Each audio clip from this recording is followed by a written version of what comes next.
ഈ നട്ടുച്ച വെയിലത്ത് ഞാനിത് എങ്ങോട്ടേക്ക് ഇറങ്ങിപ്പോകുന്നതല്ല. ഒരു കൊറിയർ വന്നിട്ടുണ്ടായിരുന്നേ, നൈക്കയിന്നായിരുന്നു കേട്ടോ. കൊറിയർ എന്ന് കേട്ടിട്ടുണ്ടെങ്കിൽ ചാടി വീഴുന്ന ആളാണ് ഞാൻ. അതുകൊണ്ട് വിളിച്ചപ്പോൾ തന്നെ വെയിലൊന്നും ഞാൻ നോക്കിയില്ല, ഇറങ്ങി ഓടി കേട്ടോ. പിന്നെ ഒരു കാര്യം എന്താണെന്ന് വെച്ചിട്ടുണ്ടെങ്കിൽ ഈ കൊറിയർ എനിക്കല്ല, എൻ്റെ കസിന് വേണ്ടിയിട്ടാണ്.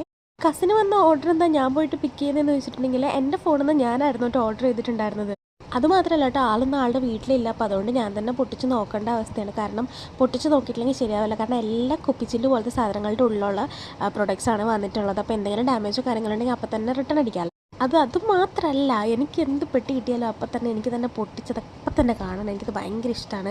പിന്നെ വേറൊരാളുടെ പെട്ടി ആണ് എന്നുള്ളൊരു സംഭവം ഉണ്ട്. എന്നാലും ഞാൻ ഓർഡർ ചെയ്ത് കൊടുത്തല്ലോ. അപ്പോൾ എന്തെങ്കിലും ഡാമേജ് ഉണ്ടെങ്കിൽ അതെൻ്റെ ഭാഗത്ത് നിന്ന് വന്ന മിസ്റ്റേക്ക് ആവുമല്ലോ. അപ്പോൾ ആൾക്കൊരു വിഷമം കൊണ്ട് വെച്ചിട്ട് ഞാൻ തന്നെ ആദ്യം തന്നെ എല്ലാം ഒന്ന് പരിശോധിച്ച് നോക്കുമായിരുന്നു. ഇതിലൊരു 5 പ്രൊഡക്ട്സ് ഉണ്ടായിരുന്നു കേട്ടോ.